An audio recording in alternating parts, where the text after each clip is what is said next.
پہلے جو لوگ تھے ان کی نارمل ڈیلیوریز ہی زیادہ ہوتی ہمیشہ میں اس سوال پہ آنے والی تھی کہ اب ٹرینڈ ہو گیا ہے کہ ہمیشہ سی سیکشن ہوتے ہیں, نارمل ڈیلیوری نہیں ہوتی, تو کیا اس میں ڈاکٹرز کا قصور ہے یا لوگوں کا اپنا ہے؟ دونوں کا ہے. وہ کس طرح؟ وہ اس طرح سے کہ لڑکیاں اتنی زیادہ ایکٹیو نہیں ہیں. لڑکیوں کو جب حمل ٹھہر جاتا ہے تو ان کو لگتا ہے کہ شاید کوئی بیماری ہوگی, اس میں نے کچھ کرنا ہی نہیں ہے. 9واں مہینہ جب شروع ہو جاتا ہے تب خاص طور پہ لڑکیوں کو چاہیے کہ واک کریں تاکہ ان کے بیبی کا ہیڈ فکس ہو, ان کی پوزیشن ٹھیک ہو, نارمل ڈیلیوری کے چانسز بڑھے. تو آپ یہ سی سیکشن اس لیے نہیں ہو رہے کہ سی سیکشن زیادہ اس لیے ہوتے ہیں کہ خواتین ایکٹیو نہیں ہیں, یہ ایک بہت بڑی ریزن ہے. تو اس کو ہم کس طرح معاشرے میں, آپ کیا سمجھتی ہیں ڈاکٹر کے طور پہ آپ خواتین کو کیا پیغام دینا چاہیں گی اس حوالے سے؟ ایز اے ڈاکٹر میں کہوں گی کہ جب آپ اپنی گائنیکولوجسٹ کے پاس جاتے ہیں تو اس سے ضرور پوچھیں کہ کون سی ایسی چیزیں ہیں کہ جس سے نارمل ڈیلیوری کے چانسز زیادہ ہو جائیں گے, کہ سیکشن کی طرف کم جائے. کچھ کیسز میں سیکشن ضروری ہوتے ہیں, کرنا پڑتا ہے. کچھ فیٹس کی, بچے کی یا مدر کی ایسی کنڈیشنز ہوتی ہیں جس میں کرنا پڑتا ہے. لیکن جو خواتین بھی ہیلدی ہیں, ان کا بیبی بھی ٹھیک ہے, تو اس میں ان عورتوں کو, خواتین کو ضرور اپنی ڈاکٹر سے گائیڈ لائنس یا ہدایات لینی چاہیے کہ کیسے طریقے ہیں, کون سے طریقے ہیں جن کے ساتھ نارمل ڈیلیوری کے چانسز. اچھا, آپ نے مجھے ایک بڑی چیز سکھا دی, ورنہ میں ہمیشہ سمجھتی تھی کہ شاید اس کا تعلق ڈاکٹرز کے ساتھ ہے کہ وہ شاید کرنا نہیں چاہتے تو اس لیے زیادہ جو ہیں سی سیکشنز ہوتے ہیں. تو اب مجھے یہ بتائیے گا کہ آپ نے ایکسرسائز والی بات بڑی امپورٹنٹ کی ہے, تو کیا اس میں خوراک کا بھی رول ہوتا ہے کہ نارمل ڈیلیوریز اب کے دور میں ہم بہت کم سنتے ہیں کہ ہو رہی ہیں, ہمیشہ ہمیں سی سیکشن کی طرف جانا پڑتا ہے؟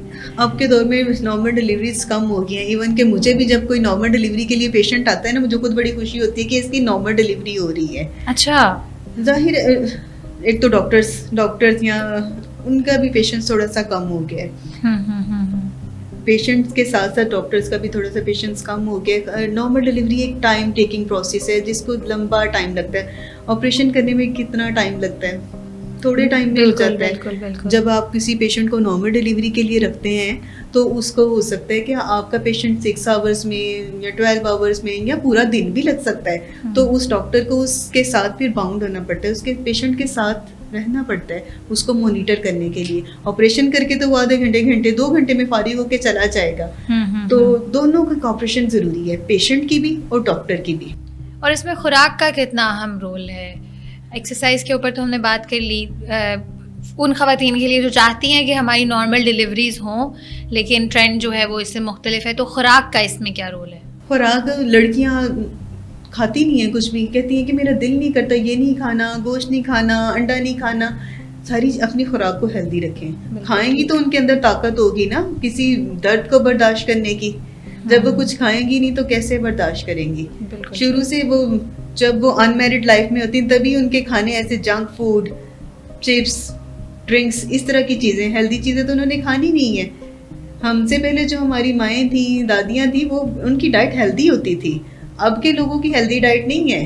بالکل ایسے ہی ہے. چلیں اب تھوڑی ورکنگ وومن پہ بات کر لیتے ہیں.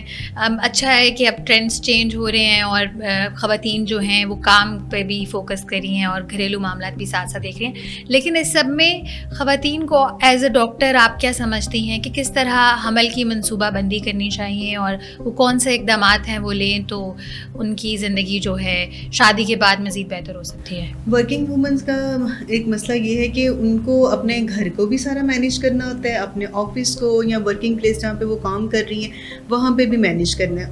ان کا جو اسٹریس لیول ہے نا وہ عام خاتون سے زیادہ ہے, ڈبل ہے, گھر کا بھی ہے اور وہاں کا بھی. ان کو اپنی زندگی کو تھوڑا سا آسان کرنا چاہیے, تھوڑا اسٹریس کو نا لیٹ گو کرتے ہیں. وہ کس طرح کریں؟ چیزوں کو اپنی اوپر سوار نہیں کریں, ٹھیک ہے, کیونکہ چیزیں تو ہو ہی جانی ہیں.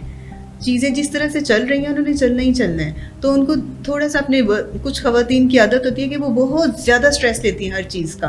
اس اسٹریس کو خود تھوڑا سا کم کرنا پڑتا ہے, کسی نے آ کے نہیں کرنا. فزیکل ایکٹیویٹی اس کا ایک بہت یوگا میں نے آپ کو بتایا یہ آپ کے ذہنی دباؤ کو بہت زیادہ کم کرتا ہے, کیونکہ یوگا جب آپ کرتے ہیں نا تو آپ ٹوٹلی اپنے اوپر فوکس کر رہے ہوتے ہیں. وہ یوگا ایک دنیا کی سب چیزوں سے الگ ہو کر وہ ایک می ٹائم ہے. بالکل, جب آپ اپنا می ٹائم گین کرتے ہو تو ظاہر ہے آپ کی ہیلتھ اچھی ہوگی, اسٹریس لیول کم ہوگا, آپ کی فرٹیلیٹی یا انکریز ہوگی, فرٹیلیٹی زیادہ ہوگی, آپ کے انڈے اچھے سے بنیں گے, آپ خوش رہو گے.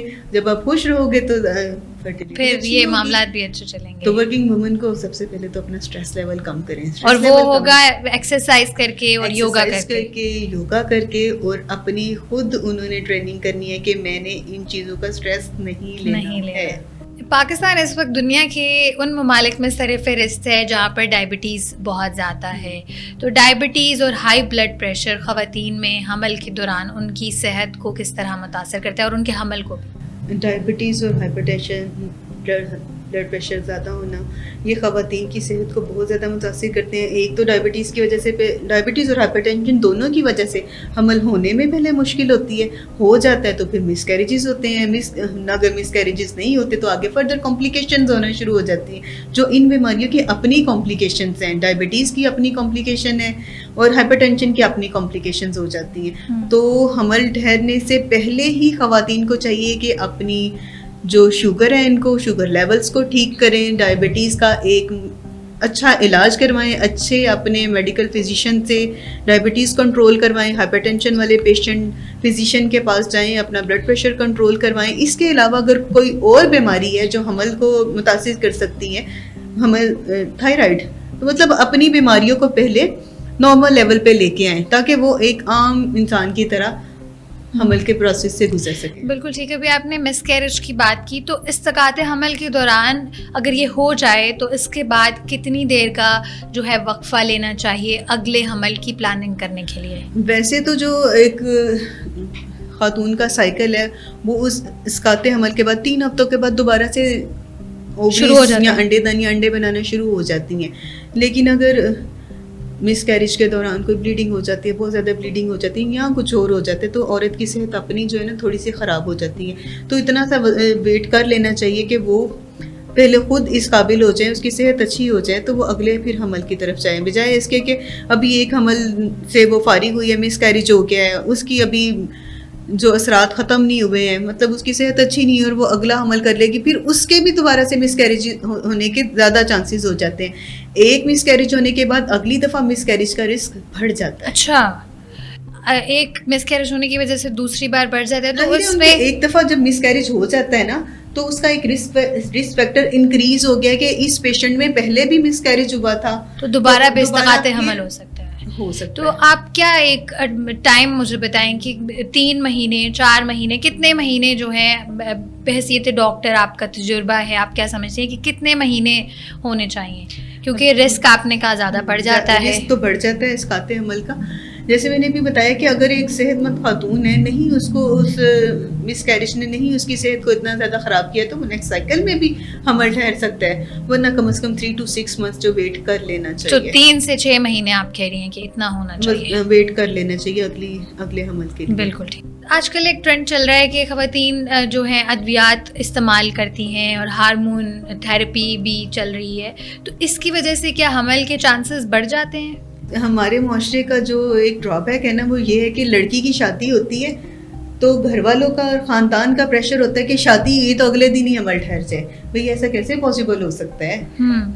ایک عورت کا 1 مہینے کا سائیکل ہوتا ہے اور اس میں ایک ہی دفعہ حمل ہونے کے چانس ہوتے ہیں, پورے مہینے میں حمل نہیں ٹھہرتا ہے. ٹھیک ہے, کم از کم ان کو 6 مہینے سے 1 سال تک انتظار کرنا چاہیے کہ قدرتی طور پر حمل ٹھہر جائے.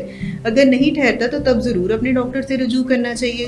کچھ پیشنٹس میں ایسے مسائل ہوتے ہیں کہ جیسے اس کا انڈا نہیں بن رہا ہے تو اس کے لیے ہارمونل تھراپی دی جاتی ہے, جس کے ساتھ اس کے انڈے کا سائز ٹھیک سے بن جاتا ہے, اس کے انڈے کا انڈا خارج ہو جاتا ہے. ان کیسز میں حمل کے چانسز بڑھ جاتے ہیں. اچھا ڈاکٹر صاحبہ, ہمارے معاشرے میں بانجھ پن کو بدنامی سمجھا جاتا ہے اور عورتوں کے لیے اس کے ساتھ بہت سے مسائل آتے ہیں, طلاقیں ہو جاتی ہیں اور پتہ نہیں کیا کیا.